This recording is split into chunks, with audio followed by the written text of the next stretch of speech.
puja, chanting, Dhamma reflection until October 24th when we hold our Kathina ceremony. So every day there are sponsorships available, and today also the dedication was for the well-being of every one of you by the Bandara family and the Yativella family.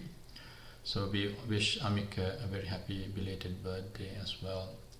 Okay, so as you know, we are having some issues with our technical side, along with our broadband issues, network issues. So we hope it is sorted now. So let's take some time to reflect on the Dhamma. Okay, so for those who are joining new, we are reflecting on the stanzas from a book called Dhammapada. Dhamma means obviously the teachings in this case. Pada means verses, so verses. So we started this reflection on the 5th of July. So we have been reflecting on verses 7 and 8 for the past few days. So the simple meaning, and as I'm not going to recite the stanza in Pali because we've done this for the couple of days. So basically, whoever lives contemplating on pleasant things and lives only for pleasure, with not controlling your senses, always indulging in food or other, entertaining activities, idle and weak, this person will be overthrown by Mara or temptation as a wind would throw down a shaky tree. Okay, so if you are not, in control, of your person as yourself, you would be thrown down like a shaky tree. So, so I'm going to focus on today, because we focused on the top three ideas. Today I'll focus on the word idle and weak in this case. Okay. So in the Dhammapada, this is called hina viriya. Okay, hina viriya. Okay, so someone who is not determined in most cases. Okay, so I'll be focused on that. Okay, and kusita, idle is kusita, means lazy as well. Okay, so those two words are in the stanza. So if you focus at the opposite is this, obviously, contemplating on the impurities. So instead of entertaining your senses, the person who looks into the objects with impermanence and develop reflection of impurities, so does not look for pleasing senses, controlling the senses, and will develop full faith and full sustained energy. So as I said, I will be focusing on the energy today. So this person will not be overthrown by temptation, as the wind does not throw down a mountain. Okay, so we will work on this today, as I said yesterday. So if you want to catch up, you can go to our records or the previous programs. So this is the Gatha we've been focusing. So for those who have just joined, might want to know that there were two monks, two brothers became monks, and the elder brother was quite dedicated in following the monkhood and all the rules, whereas the younger brother was always looking for material pleasures and following, pursuing material stuff. So even as a monk, so what happened is that in the end, he got the temptations as such, because he was already a married person. He again returned back to his household life and giving up the monkhood life. So as I have been saying, this stanza was told to those two, on the basis of those monks, but obviously there are a lot we can take as lay people as well. So if we forget about the word monkhood, today the focus is about the word energy or sustained energy in terms of viriya. Okay, so first let's have a look background. So sometimes I sometimes see that lazy person, because all of these all of this is sometimes if a person is quite lazy as well. Okay, so in Sigalvada Sutta, the person who is quite lazy will come up with every excuse, and if you have this as a background, I think it will be quite easy to understand what I'm trying to say today. If a person is to do something, and then person develops this, lack of energy or lack of viriya, I'll explain viriya in a minute. The lack of energy and and lethargical condition, very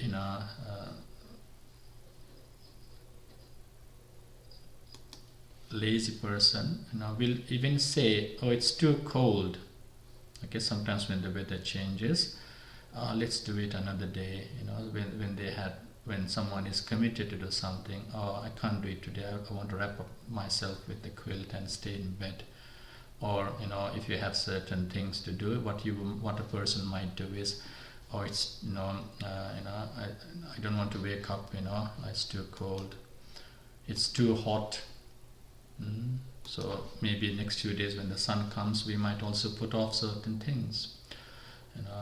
So when there is no energy, no sort of dedication, we start making excuses. It's too early, late in the evening, or too early in the morning. And I think sometimes we might have come across our own excuses like this. It's too early. Let's do it a bit later. Let's postpone for 1 more hour, or let's do something else and then do it. So it's too cold. It's too hot. It's too late. It's too early.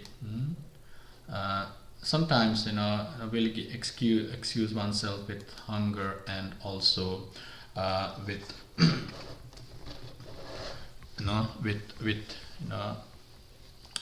with what the person has already sort of eaten. Okay, because sometimes when you have a full tummy, you also don't feel like doing certain things. And I think we all can put ourselves into these shoes at the moment.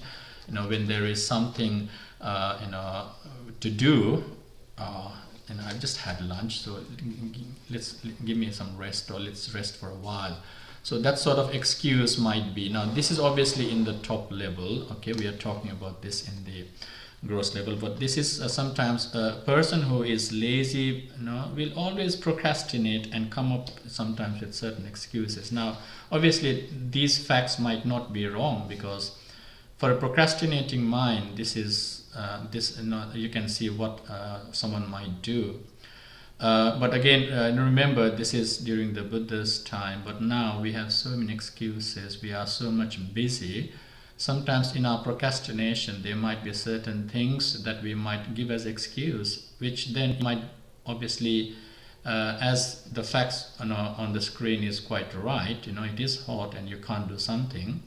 Imagine if you had a procrastinating mind, you would also bring in some excuse to actually say, "Oh, I can't do it now." So this is what we have to. So let's look at this word in the Gatha. So with that sort of mentality, if a person does, it's never perhaps never a person will never progress. Okay, so we are talking about this word viriya. Okay, where obviously in the Gatha it says āraddha viriya, which I'll talk about a bit later. So āraddha means sustained, viriya means effort. Okay, so sustain effort. Now here, if you look at the etymology, so you can look at the word viriya as like a we say bir in languages. We have vira or viraya in Sinhala. So it's like a viriya is about the state of a strong person. So hero like a soldier. Imagine, if when I just put here mother as an example, the mother will do everything to actually make the life of the child, happy, and and that determination is what we have to start thinking when we want to start thinking of this. A soldier will disregard everything to actually do his or her job, and and this is why this is quite a strong sort of word.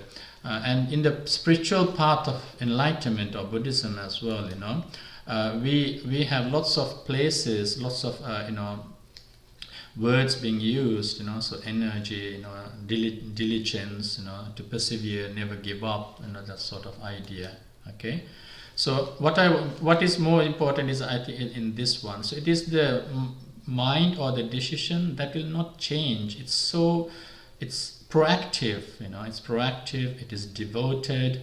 Nothing will shake that idea. Basically, you will not return.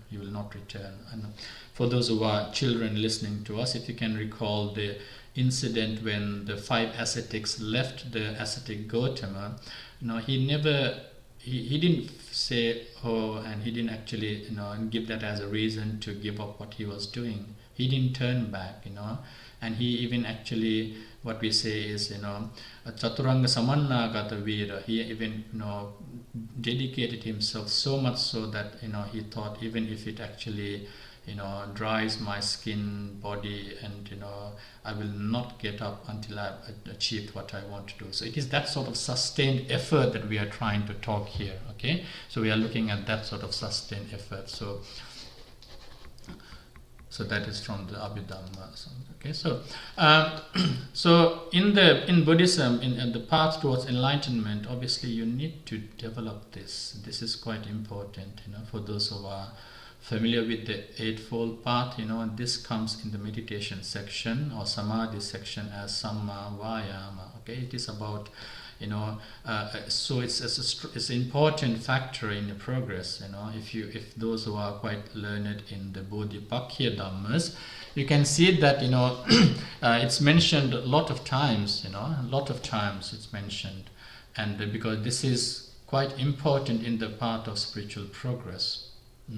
It is quite important because most of the time we come up with excuses. So if you have scheduled something, like to do something, even a good religious thing, you might sometimes not have time for that. But if it was like a party, you will actually even wake up an hour earlier. If you are going on a journey or a trip, you will not even be able to sleep. That's how we can be devoted to the other side. But when you want to devote to something quite a religious one, it might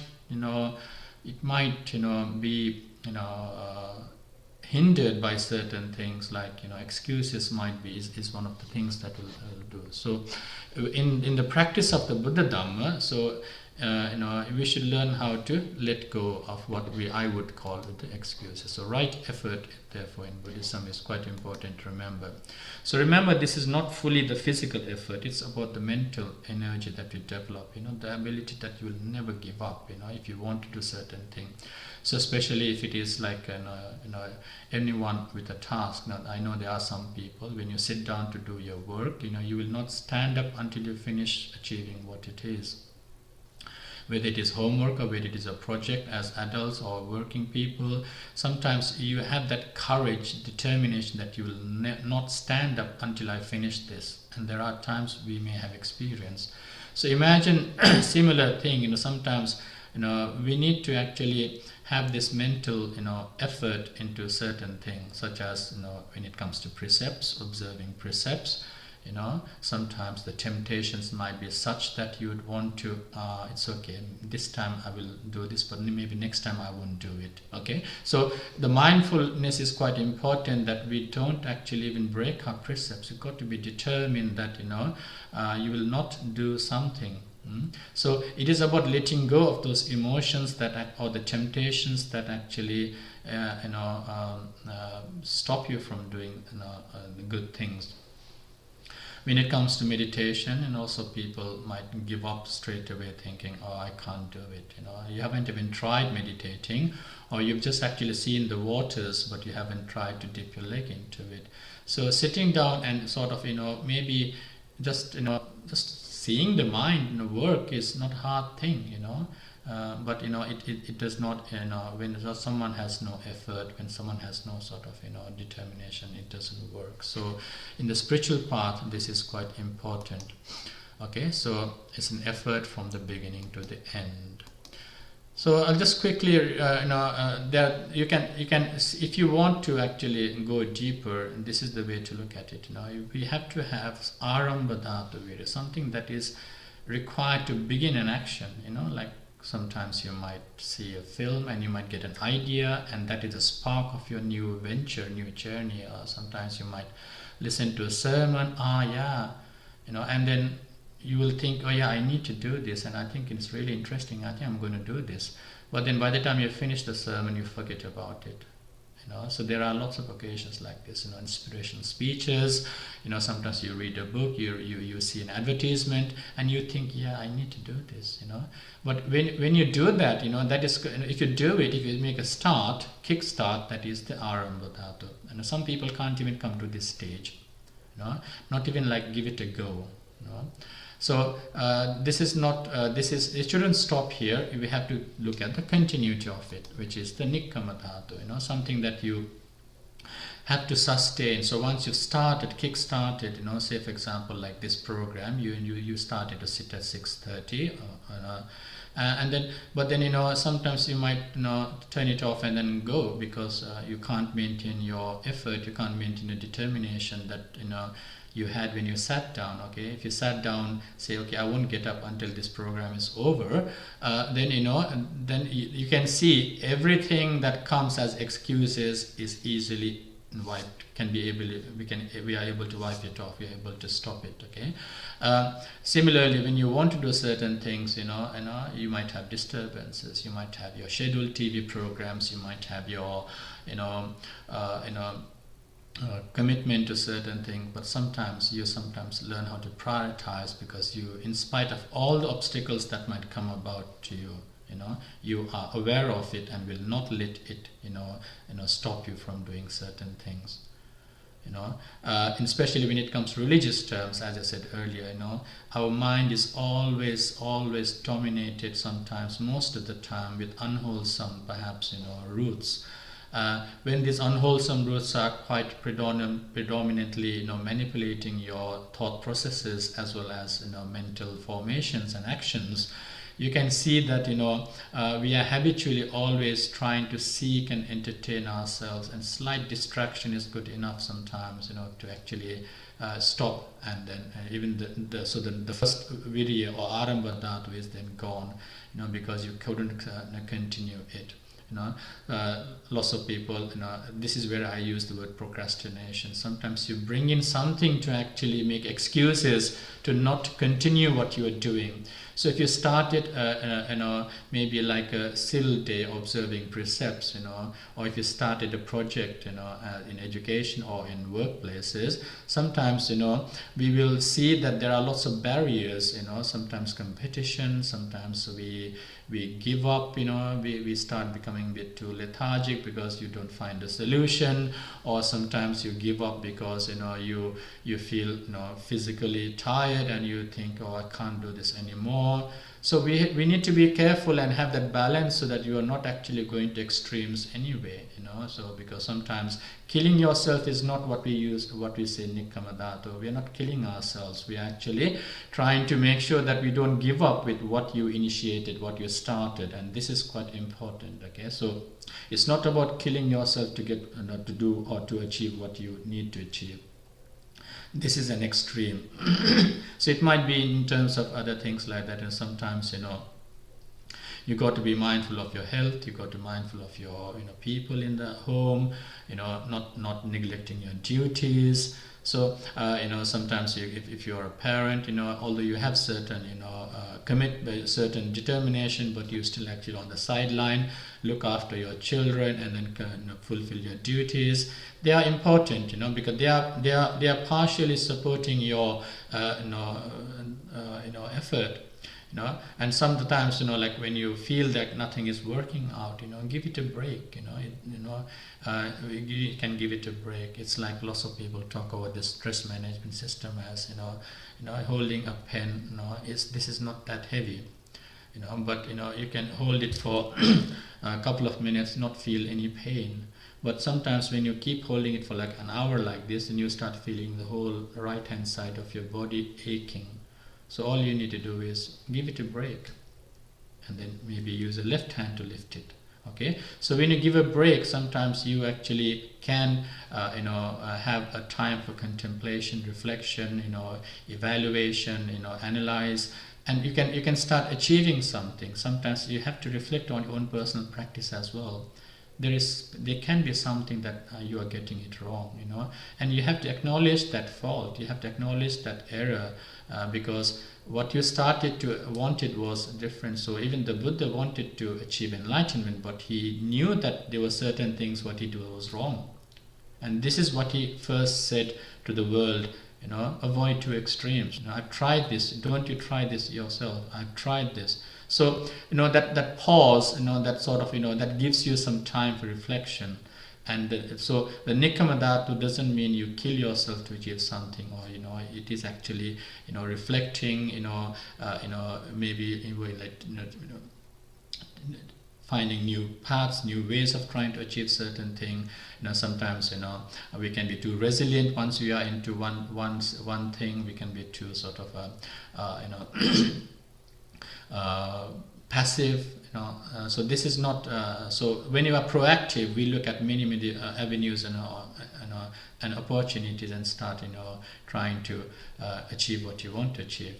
Lots of people might think, oh, this pandemic is a big problem, and then they can even use this as an excuse, or the lockdown issues, So, but if you want to achieve something, where there is a will, there is a way, So I think so. With that, you have to understand that the effort is to, in spiritual life, the effort is to prevent the unwholesome thoughts, unwholesome manipulation that you could subjugate yourself to, the unwholesome thoughts controlling you, from your attachments to your desires to pleasing your senses. And when that is not happening, then you are finding resistance taking place, an argument taking place at home could turn out into a disagreement and fight, and frustration mode continuously taking place. So you can see that actually the simple is about the five hindrances. So pursuing sensual pleasures, anger. So you can see, I'll come back to this in a minute. You can see, so you are so when things go wrong, when your emotions are being manipulated by the unwholesome mental thoughts, we are always pursuing pleasing to please our senses. We are always when that is not happening, we might be angry, we might develop frustrations, all those things. Sometimes like sloth and torpor is like when when your mind starts becoming dull because you haven't taken a break, and or other things that your mind starts sort of working on, because obviously mind does look for entertainment, and if it doesn't happen, we start feeling dull. That's why, like, when you sit down to meditate, you might sometimes fall asleep. Obviously, if you're physically tired, you'll also fall asleep. But when your mind is not having entertainment, it will start being too lazy, idle. And sometimes worries can bring restlessness. Sometimes when we look for certain things and we start fearing and worrying about our future with the experiences from our past, and then it starts creating restless. So I won't go much on this, because this is not my main theme. But you can see that this is also, if these come, you need to learn how to let go of this. You need to learn how to release this. So the third element of it is the parakkama dhatu, so effort required to continue. So until you end, so until the end, you only, like the Buddha did, you only stand up, once it's finished. That means you only forget about this once you've achieved what you wanted to achieve. So sometimes it is that sort of case, where accomplishing what you started with number one, elementary effort. So from start to finish. Okay, so if you look at the second bullet point, it's from beginning to end, you actually apply all your effort into. So if you look at this, as I said earlier, the right effort in the Eightfold Path, is trying to teach you how to practice this. So it is about letting go. It is about the things that come on your way, the things, which can be physical, materialistic, or it can also be, your emotion or mental thoughts, you need to learn how to let go. And this is what it is. It is like putting a stop to it, full stop. Or it is like, turning off the machine. It is like discarding the paper that I've been talking about, a useless paper in the bin and never visiting it. So you need to be able to come to that stage that you are so determined that you are able to let go of those emotions that stop you from achieving what you want to achieve. And this is obviously, we're talking about the rightful and righteous things. The effort can be into negative things, and then some people will use the same strategy, but again, that is not wholesome, and that is then again bringing you negative karma. So what sort of effort should we actually, be developing in terms of letting go is, we got to actually develop that, the non-arising of, evil. So if there are things that you have not done that is wrong, if there are things, because this is to do with the mental states, and your, and the barriers to your spiritual advancement. So if you can look at the sharp distinction between like black and white or good and evil, surely you yourself, will rightly know that these are the things that are quite wrong, these are the things that are quite right. If you are deluded, perhaps you will not understand. But if there are certain things that cause harm to yourself and others, if there are certain things that, even if it causes harm to your own personal mindset, that what can be considered as wrong and evil things. So unskillful qualities, if they have not, if they are not there in your mind, don't let it come up. So when temptations and procrastinating thoughts come, learn how to put a stop to it. That's it. Stop it. Learn how to be determined to say no. So that is one effort that you have to have. So especially in terms of sensual pleasures, you might have so many desires coming that you want to do this, eat this, listen to this, do that. Now we need to be able to say no if you think that is quite wrong. Okay. Then if there are certain things that you have done in the past, if then be mindful of that. You won't do it again. Just be mindful that you will not do it again. Okay, and you really need to actually bear this determination. This is where because if you're not mindful, the habitual pattern will drag you, and you will be washed away by the waves. So be mindful of the habitual pattern of thinking, habitual action, habitual speaking. Sometimes some people habitually swear a lot all the time. They use F words and stuff, for example, and that is unskillful. That is not pleasant for someone to hear. You think that is cool, some people, but that is not. So in every language, people start they habitually do certain things, and if you are mindful, you will be able to try to stop it from happening next time. Okay, so in the same way, there are certain actions that you may have done or you might do habitually, or there are certain things that you may think habitually. So they are quite unskillful qualities that we have to learn how to let go. Okay, so this is where the Buddhist Nekkhamma Sankappa starts. This is in line with Nekkhamma Sankappa and Samma Ditthiya as well. So right intention and right view. And if there are things that have not come, that have not actually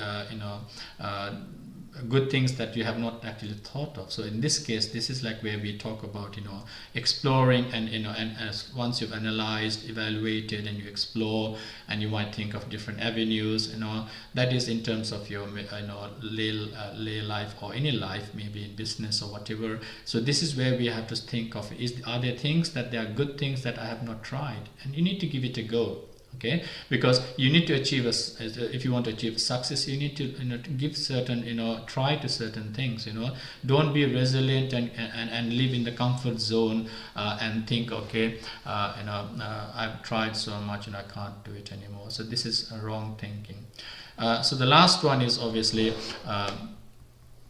okay, so is so once you actually are in a good state of thinking, what will happen is you will be able to also realize that there are lots of good things that you are doing as well. So don't this is where you reward yourself in a way. you have to start thinking, there are good things I have done. These things have worked well.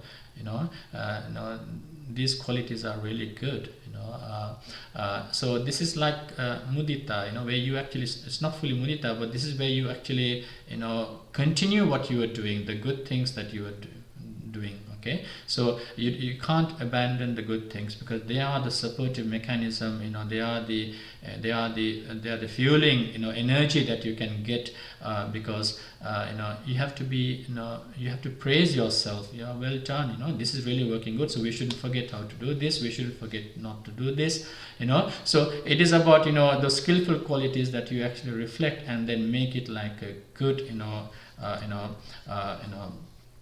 good effort. So once you actually are able to do let go, once you're able to let go, then the temptations, the possessions, or whatever it is, then you will be able to actually practice, or what we call in the Gatha, it says āraddha viriya, sustained energy.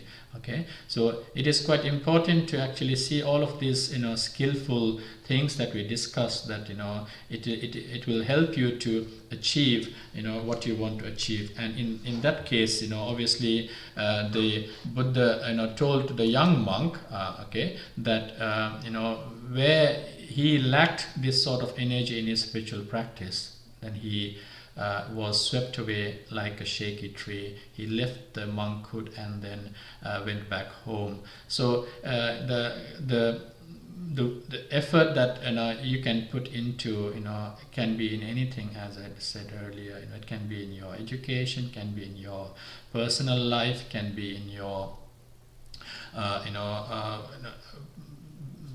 business or your profession, your higher education.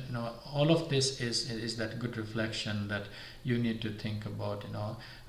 As the Buddha determined not to stand up and finish until he finished achieving something, maybe we also can actually think about, when we sit down to meditate, for example, be determined to meditate, or when we have made, when you have thought of something good that you want to do, don't let your unwholesome thoughts, maybe like charitable thing, you might think, I want to give this to charity, but then don't let your negative thoughts control you, and then not let you, do those charitable things. Similarly, all good things require effort, okay, not just charity. It could be precepts, it could be your sila, it could be your meditation, it could be your dana as well. Okay, so with that short reflection, on today's about how we need to learn how to apply and continue the good things, whether it is religious, or whether it is social, whether it is personal, whether it is your relationship. So make sure this sustained effort is something that will make everything work out well. So don't give up easily. Don't let your temptations, don't let your excuses, don't let your procrastinating mind stop you from doing things that you would like to have achieved. Okay, so in the Gatha, in the Dhammapada Gatha, verse 8, the āraddha viriya is about this effort that you will never give up until you achieve something. Again, I would like to remind you that it is not about killing yourself, working very hard tirelessly until you break down. No, it is about giving time to reflect as well, and therefore, the reflection that is echoed in the right effort in the Eightfold Path is how we need to actually reflect as well. Then only you will actually be pleased and also continue and want to do more, because upannānaṁ kusalānaṁ dhammánaṁ bhiyo bhāvāya. So we have to increase the good things that you do, and you will then eventually be successful in your this world life, as well as in your spiritual life, and on your path to enlightenment as well. So with that short reflection, I would like to come to a close. Again, before we do meditation, I would like to thank the sponsors today who have made this event possible. during this first retreat we are doing puja, chanting, Dhamma reflection and meditation until October 24th when we do a Katina. So we hope that the sponsors, may all their righteous aspirations be fulfilled. Okay, so Mr. Chandi Manyoda Bandar with family, with Amma and Amika Puta, have sponsored along with Yativella family, Jivanta and Dilinika Yativella along with their children Chanuk and Chanodi. So may every family members in the both families, Bandar and Yativella family, be well, happy and peaceful. May the merit accumulated today be conducive for your well-being, good health, happiness and success. Especially may the blessings of the Buddha Dhamma Sangha be upon Amika, who celebrated recently his 10th birthday. So a very happy birthday, belated birthday from London Mindfulness Meditation Center as well. And also the dedication is to for Mr. Yativella's father, who passed away 3 years ago,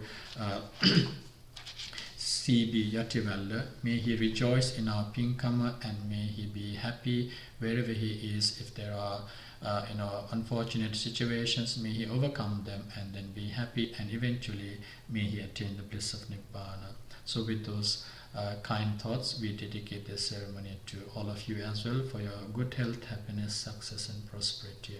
Okay, so now we will do meditation. Okay, so this is the time we just reflect and be to ourselves for a while.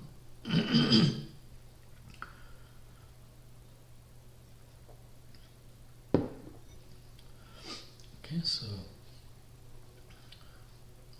I make 3 requests at the beginning. So that is, first of all, to have a balanced body, sit straight.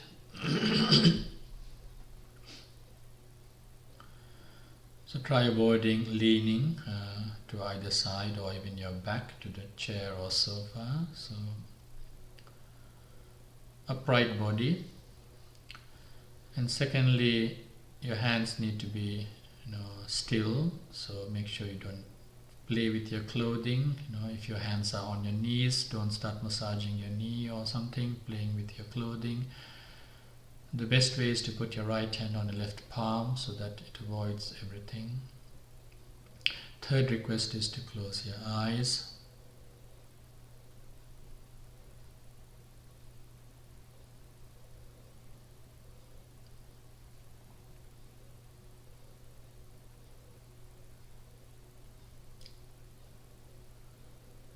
First of all, just realize and be mindful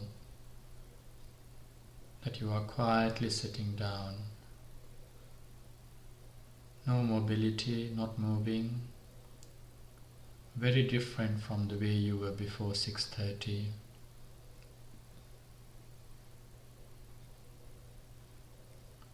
That stillness in your body, appreciate it. Be pleased and appreciate yourself that you are able to sit down for this religious event during lockdown. And be thankful for the sponsors, for your family who also support you at this time. So if they are sitting around you, your members, be appreciative of their presence, be thankful, and praise their support.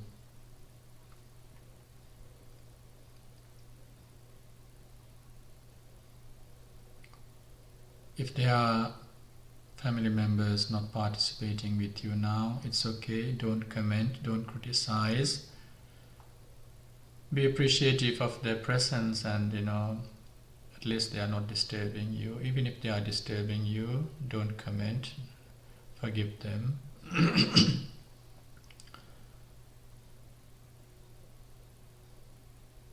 And then be aware of your things around you, like infrastructure, wherever you are.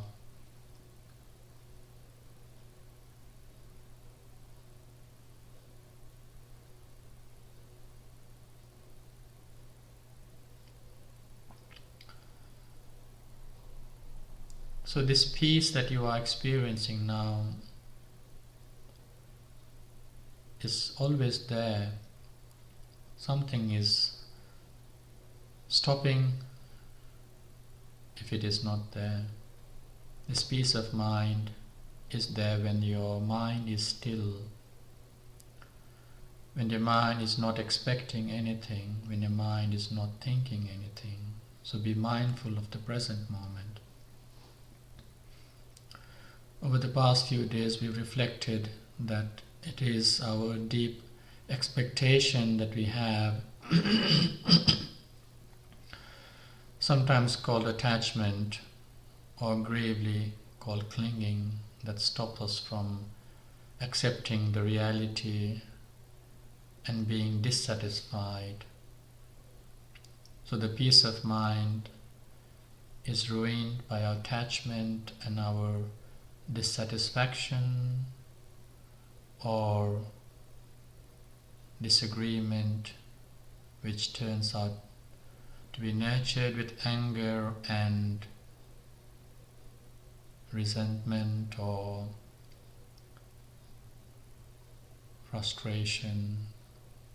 So this aversion is something that starts creating a bigger gap between you and the person. So in Metta Bhavana, we try to let go of all of these negative emotions and memories that stop us from thinking good. So we have to be able to let go of all the memories that might come about when we want to wish someone good. Let's not create that gap between you and the other. We all depend on each other. Let's not widen the gap by fueling our thought processes with expectations and disagreements and jealousy, impatience. Let's throw it away in the bin and go back to the moment then when we were in the still moment, very happy, that peaceful mind. So when you throw our aversion and disagreement and frustration and boredom in the bin, we are happy and wishing yourself happiness, because obviously when those things exist, you are unhappy. So this is coming from the kindness that we can develop through throwing away our negative emotions in the bin.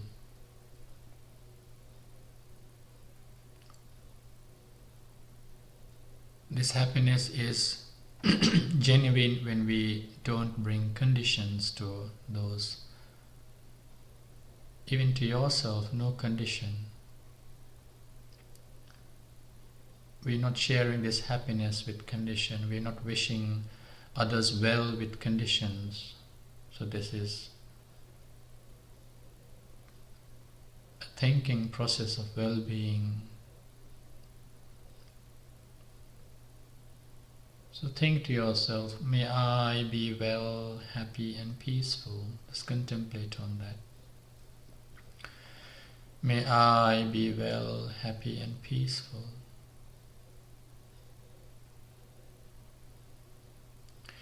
May no harm come to me. May no problems come to me. May no difficulties come to me.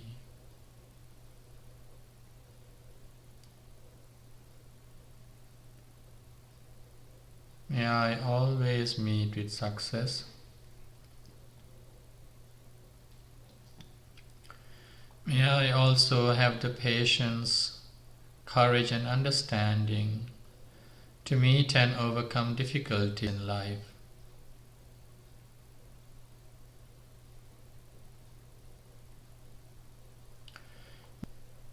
May I be free from jealousy.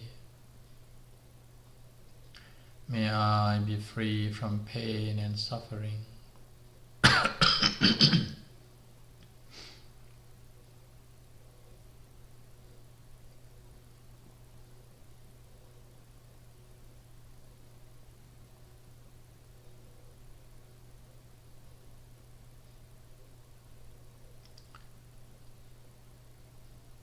So now we share similar thoughts with those associated with you. If they don't relate to you, please skip the stations. May my parents, grandparents, teachers, uncles and aunts and in-laws be well, happy and peaceful.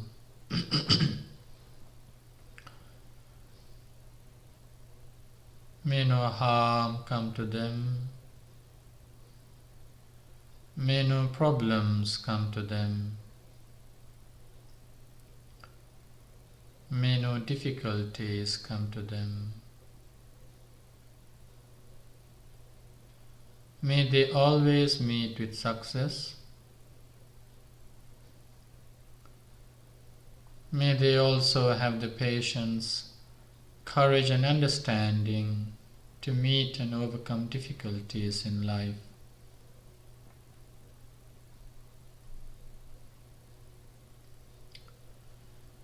May they be free from anger. May they be free from worries. May they be free from jealousy. May they be free from pain and suffering.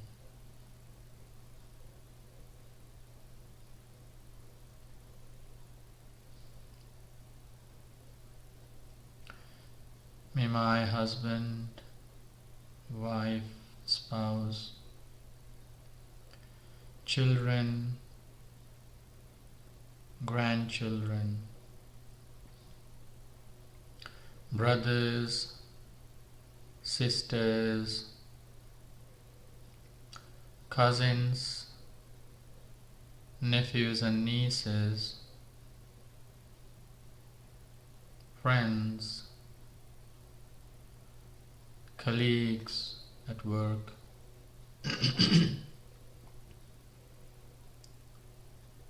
neighbors,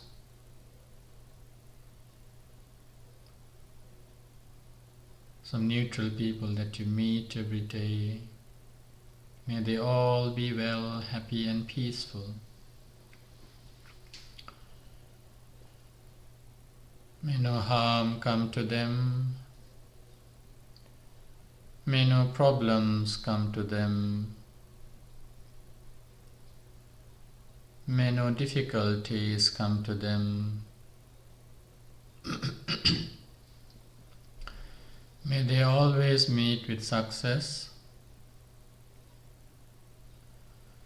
May they also have patience, courage and understanding to meet and overcome difficulties in life.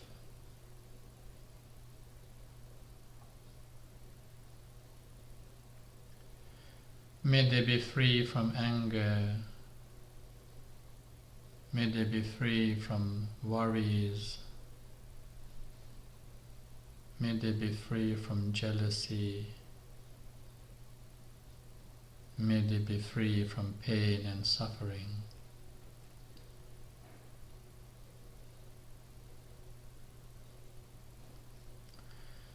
May all living beings, including your pets, birds, animals and insects that come to your garden, seen and unseen beings, including all sentient beings, be well, happy and peaceful. May no harm come to them. May no problems come to them. May no difficulties come to them. May they always meet with success. May they also have the patience, courage and understanding to meet and overcome difficulties in life.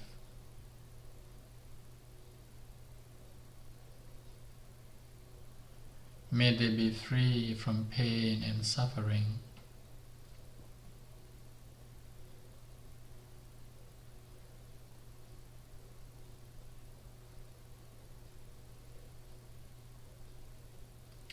May I be well, happy and peaceful. May I be free from pain and suffering.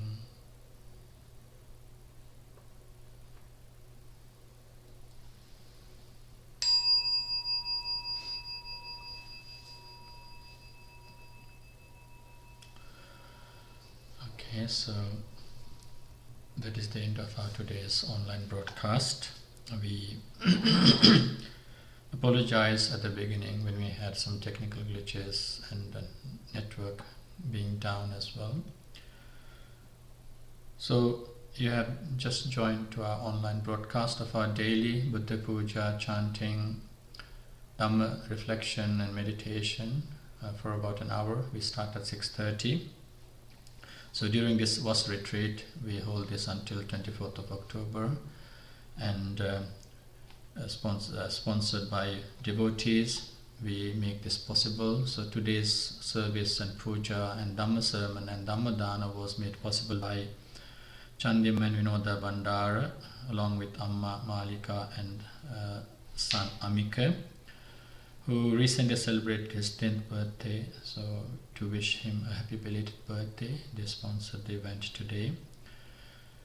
And also joining Jeevant and Dilinaka Yatival along with Chanuk and Chanuli, their children, who would like to dedicate this to Jeevanta's father who passed away 3 years ago, C.B. Yativalda.